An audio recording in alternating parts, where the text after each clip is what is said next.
Hello everyone, जय भीम, नमो बुद्धाय। स्वागत है आप सभी का ट्रुथ लिटरेचर में। और आज के एपिसोड में हम डिस्कस करेंगे अछूत गांव के बाहर क्यों रहते थे। यह हमारा अध्याय 3 है। अछूत कौन और कैसे पुस्तक है और यह डॉक्टर अम्बेडकर की राइटिंग एंड स्पीच में वॉल्यूम नंबर 14 है, हिंदी का। आप देख सकते हैं। आप चाहो तो इसको इंटरनेट के थ्रू भी आप इसको पढ़ सकते हैं।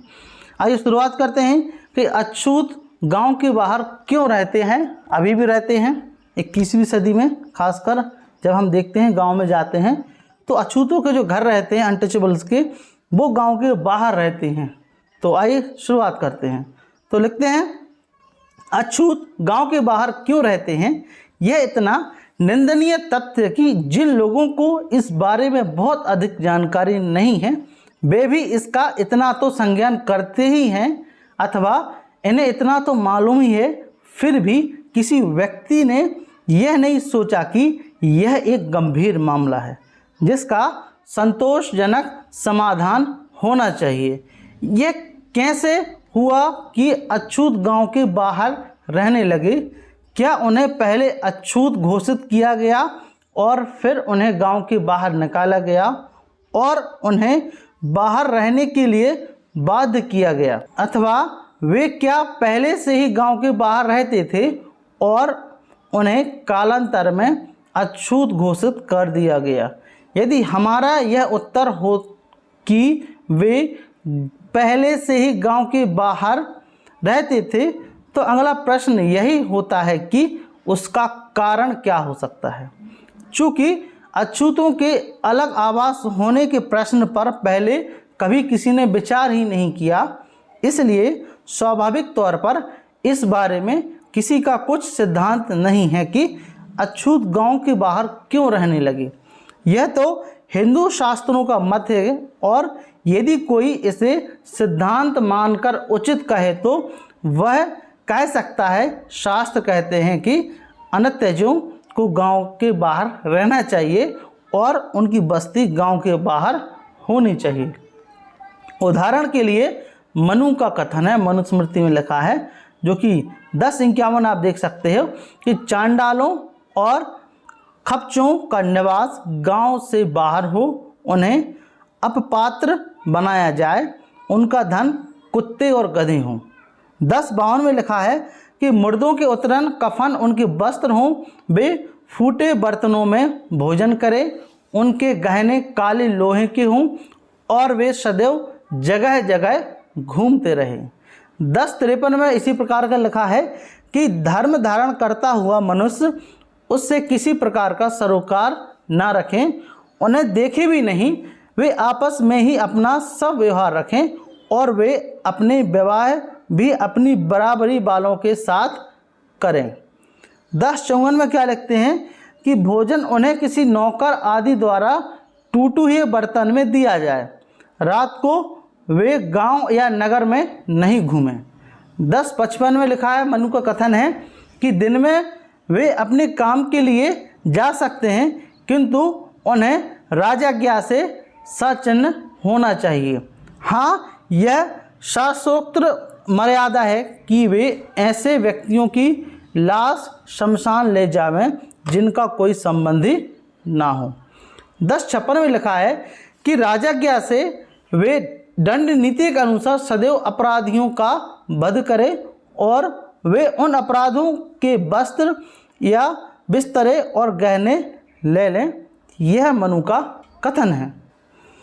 लेकिन शास्त्रों के इन कथन का क्या निष्कर्ष निकाला जाए, उनकी दोहरी व्यवस्था की जा सकती है। जब शास्त्र कहते हैं कि अछूतों को गांव के बाहर रहना चाहिए, तो उनका इतना ही हो सकता है कि अछूतों को वही रहना चाहिए जहां वे ठहरते हैं। यह एक व्याख्या है। दूसरी व्याख्या यह हो सकती है कि जिन्हें अछूत घोषित किया गया है उन्हें गांव के अंदर रहने की अनुमति नहीं देनी चाहिए, बल्कि उन्हें गांव के बाहर जाकर अपने टोलों में रहने के लिए मजबूर किया जाना चाहिए। शास्त्रों की इन दोनों व्याख्याओं से दो संभावनाएं उत्पन्न होती हैं। एक तो यह है कि अछूत के गांव के बाहर जाकर रहने का छुआछूत से कोई संबंध नहीं है, एकदम आरंभ से ही वे गांव के बाहर रहते आए हैं। मतलब कि वे आरंभ से, स्टार्टिंग से वे गांव के बाहर रहते आए हैं। उसके बाद जब उनके माथे पर अस्पष्टता का कलंक लगा तो उनका गांव के अंदर आना निषिद्ध हो गया। दूसरी संभावना यह है कि गांव से बाहर रह रहे अछूतों का अस्पष्टता से पूरा संबंध है। दूसरे शब्दों में अछूत पहले मूलतः गांव के अंदर रहते हैं, बाद में जब उनके माथे पर छुआछूत का कलंक लगा तो वे गांव को खाली करके गांव से बाहर रहने पर मजबूर हो गए। इन दोनों बातों में से कौन सी बात अधिक मान्य है? दूसरी संभावना तो स्पष्ट तौर पर ही निरर्थक और बेसिर पैर की कल्पना है। इसके खोखलेपन को दिखाने के लिए एक ही तर्क काफ़ी है। हम जिस बात पर विचार कर रहे हैं वह किसी गांव अथवा किसी एक क्षेत्र की बात नहीं है, यह समस्त भारतवर्ष में व्याप्त है। अछूतों को गांव से बाहर निकालकर बाहर बसना बहुत बड़ी बात है। किसने और कैसे यह इतनी बड़ी व्यवस्था की होगी? यह किसी चक्रवर्ती राजा की आज्ञा के बिना नहीं हो सकती थी।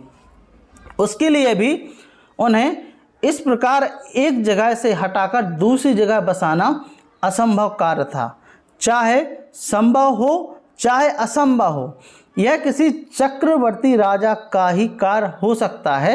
यह कौन सा चक्रवर्ती राजा है जिसे इसका जिम्मेदार ठहरा जा सकता है? स्पष्ट है कि भारत में कोई ऐसा राजा नहीं हुआ जिसने यह कार्य किया हो। यदि भारत में ऐसा कोई राजा नहीं हुआ तो यह दूसरी संभावना छोड़ देनी चाहिए। तो बाबा साहब अम्बेडकर अभी तक संभावनाओं पर विचार कर रहे थे। क्या किसी राजा ने बाहर किया इतनी बड़ी जनसंख्या को, या उनको अस्पष्टता का दाग लगाकर उन्हें गांव से बाहर कर दिया? अब जिस बात पर विचार किया जा सकता है वह यही है कि जो लोग अछूत कहलाते हैं वे अछूत कहलाना आरंभ से भी पहले, एकदम आरंभ से ही गांव के बाहर रहते थे और बाद में अछूत बना दिए जाने के कारण उन्हें बाहर ही रहना जारी रखा। लेकिन इससे एक बहुत ही कठिन प्रश्न पैदा होता है कि वे गांव के बाहर क्यों रहते थे? कि यदि यह है कि वे गांव के बाहर शुरू से रहते थे, स्टार्टिंग से, और उन्हें अछूत बना दिया गया, तो प्रश्न पैदा होता है कि गांव के बाहर क्यों रहते थे? उन्हें ऐसा करने के लिए किसने मजबूर किया? इसका उत्तर यही है कि समाजशास्त्र के विद्यार्थियों को संसार भर में आदिम समाज के वर्तमान रूप धारण करने के संबंध में जिन बातों की जानकारी है उनका ख्याल करके यही मानना स्वाभाविक लगता है कि अछूत आरंभ से ही गांव के बाहर रहते आए हैं। जब तक उन बातों की कुछ व्याख्या ना कर दी जाए जिनके कारण आदिम समाज ने वर्तमान स्वरूप ग्रहण कर लिया, तब तक शायद अधिकांश लोग यह नहीं समझ सकेंगे कि उपयुक्त मत स्वाभाविक क्यों हैं। इस बातों को अच्छी तरह समझने के लिए यह आवश्यक है कि हम यह ध्यान रखें कि वर्तमान समाज आदिम समाज से दो बातों में भिन्न है। आदिम समाज खाना बदहोश जातियों का बना है, मतलब जो प्राचीन समाज है वह खाना बदहोश जातियों से बना है, मतलब खाने की तलाश में। और वर्तमान समाज स्थिरता पूर्व एक जगह बनी बस्तियों का जाति समूह है, तथा आदिम समाज रक्त संबंध पर आधारित कबीलों का एक समूह था। वर्तमान समाज नस्लों का समूह है। दूसरे शब्दों में आदिम समाज ने वर्तमान स्वरूप तक पहुंचने के लिए दो तरफ अपना विकास किया।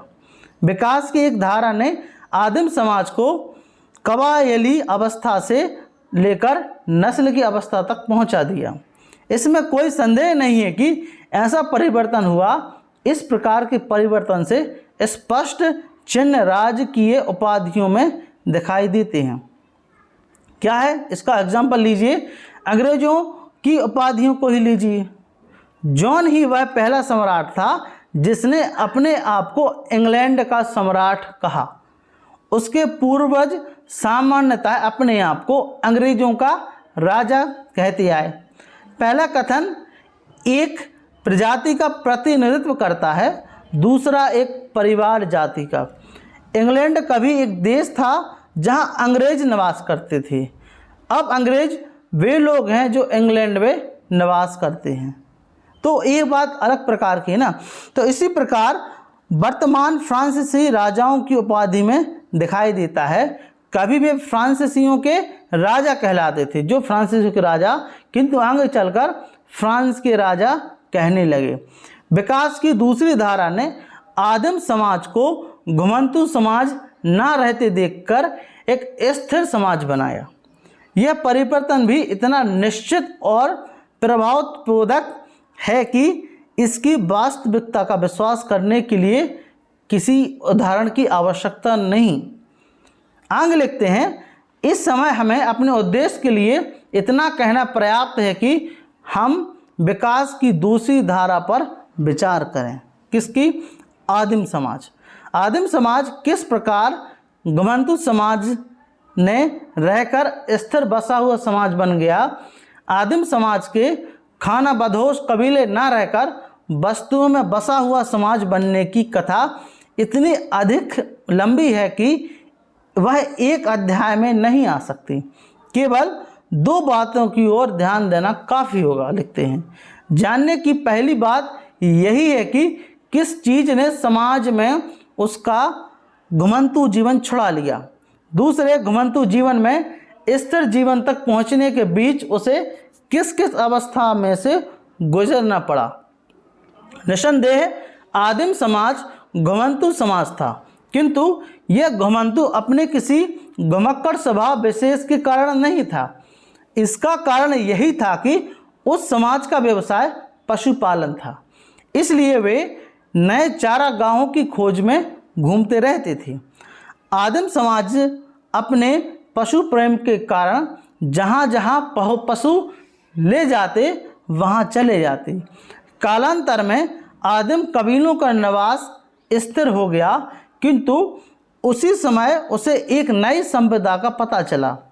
यह नई संपदा भूमि थी। यह उस समय हुआ जब आदिम समाज ने खेती करने और जोतने की कला सीख ली थी कि खेती कैसे की जाती है और जोता कैसे जाता है।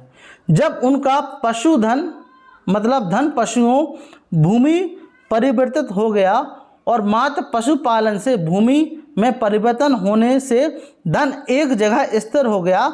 इस परिवर्तन के साथ साथ आदिम समाज भी स्थिर होकर एक जगह बस गया। इससे यह स्पष्ट हो जाता है कि आदिम समाज किसी समय खाना बदोश समाज क्यों था और फिर उसने एक जगह स्थिर होकर रहना क्यों सीख लिया। ध्यान देने की दूसरी बात यह है कि जब आदिम समाज घुमंतु जीवन छोड़ने की ओर अग्रसर था, उस समय क्या घटनाएं घटी। घुमंतु जीवन को छोड़कर स्थिरता का जीवन ग्रहण करने का पर आदिम समाज के सामने मुख्य रूप से दो समस्याएं सामने आई। एक तो वह थी जो एक जगह बस जाने के सम्मुख आई और दूसरी वह थी जो छितरे हुए कबीलों के सम्मुख आई। एक जगह बस जाने वाली जातियों के सामने समस्या थी कि वह दूसरे घुमंतु कबीलों से अपनी रक्षा कैसे करे।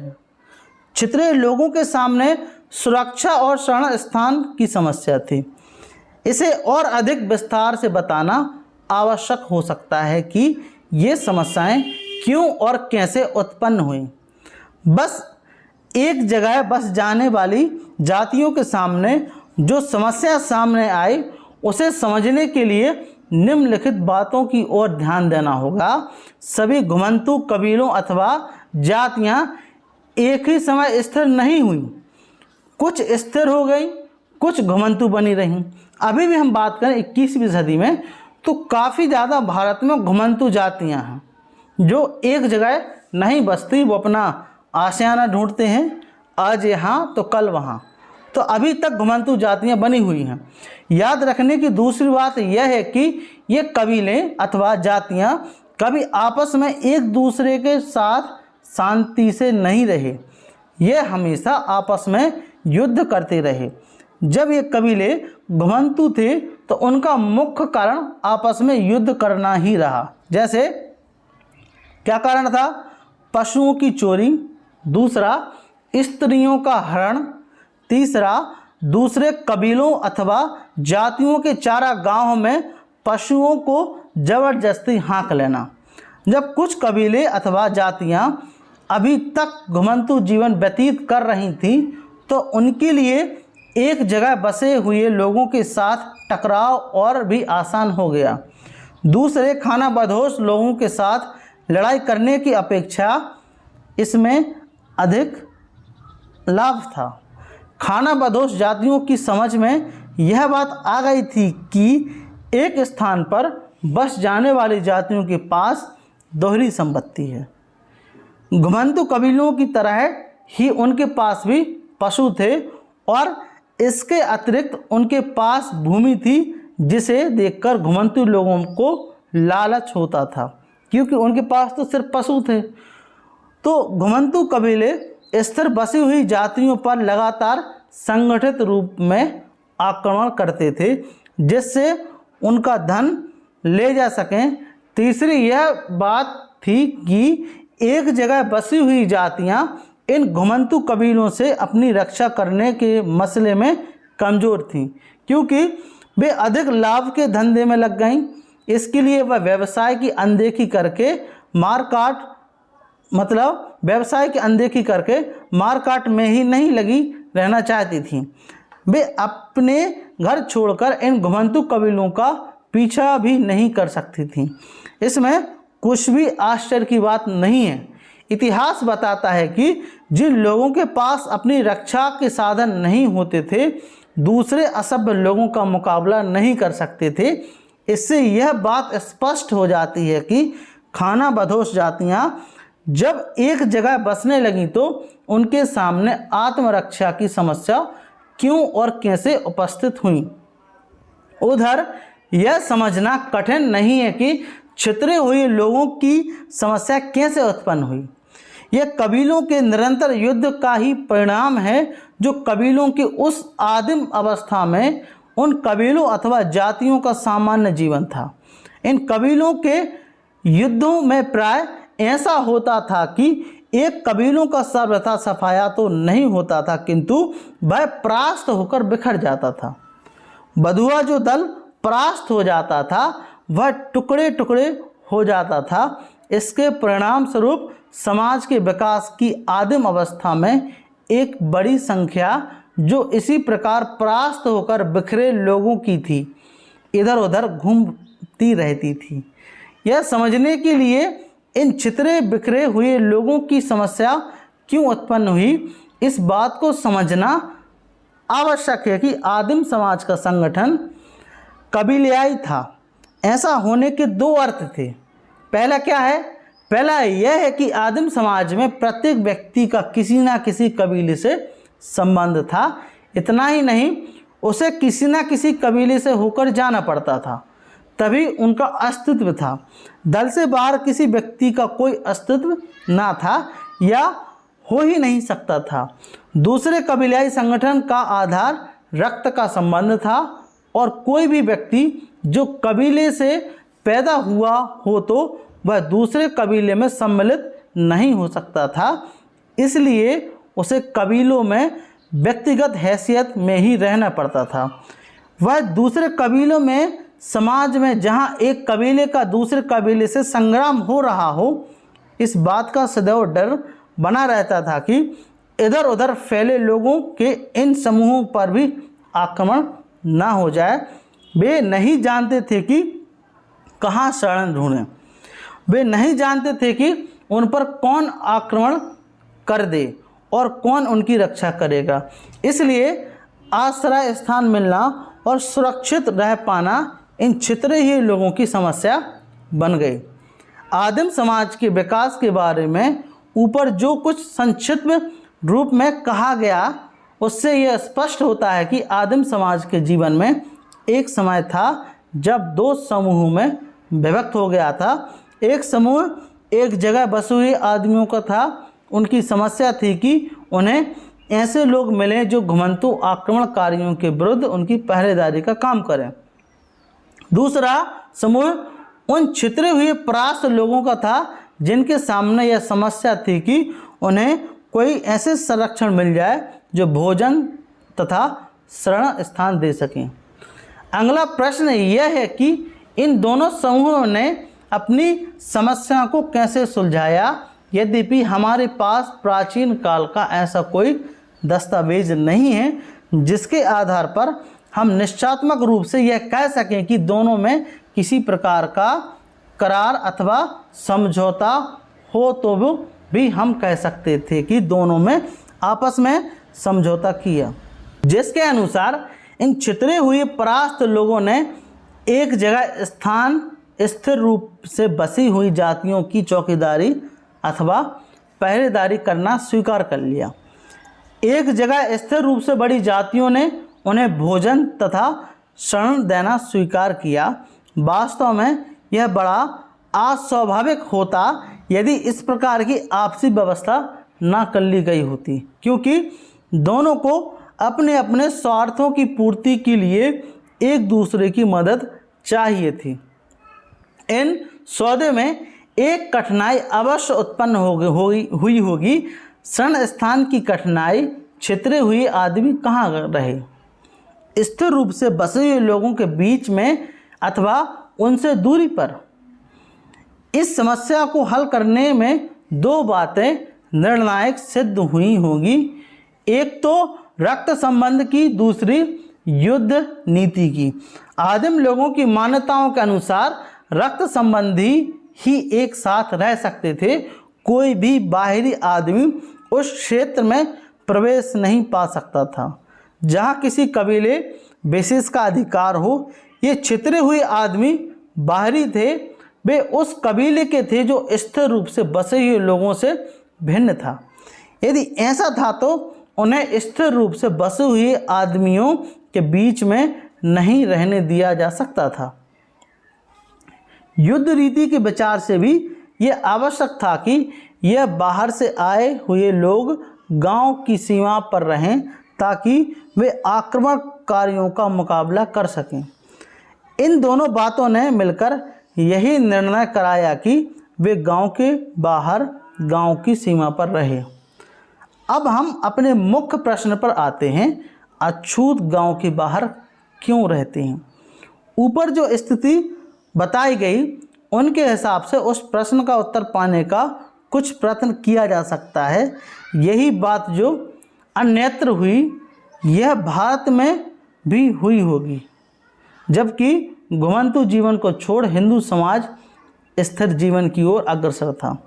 आदिम समाज में दोनों तरह के लोग रहे होंगे, स्थिर रूप से बसे हुए और छितरे हुए परास्त लोग। जो स्थिर रूप से बसे उन्होंने गांव की बुनियाद डाली और गांव में बसे। छितरे हुए परास्त लोग वे थे जो भिन्न कबीले के थे, इसलिए भिन्न रक्त होने के कारण गांव के बाहर बसे। यह सिद्धांत इतना नया है कि आलोचकों को अपने और प्रश्नों का उत्तर मिले बिना संतोष हो ही नहीं सकता। वे प्रश्न पूछ सकते हैं। पहला, क्या इसका कोई ठोस प्रमाण है कि अछूत छितरे हुए व्यक्ति ही हैं? दूसरा, क्या इस बात का कोई प्रमाण है कि स्थिर रूप से बसे जिन क्रम की ऊपर चर्चा की गई है वैसा ही अन्य देश में भी हुआ? तीसरा, क्या छितरे हुए लोगों का गांव के बाहर रहना संगठनों का सर्वव्यापी पहलू है? तो इस वीडियो में हम चर्चा करेंगे नेक्स्ट वीडियो में जो हमारा चैप्टर रहेगा। आई होप आपको ये वीडियो पसंद आई होगी। यदि आपको यह वीडियो अच्छा लगा हो प्लीज़ इसको लाइक करें। नेक्स्ट हमारा टॉपिक होगा, क्या अछूत छितरे व्यक्ति हैं?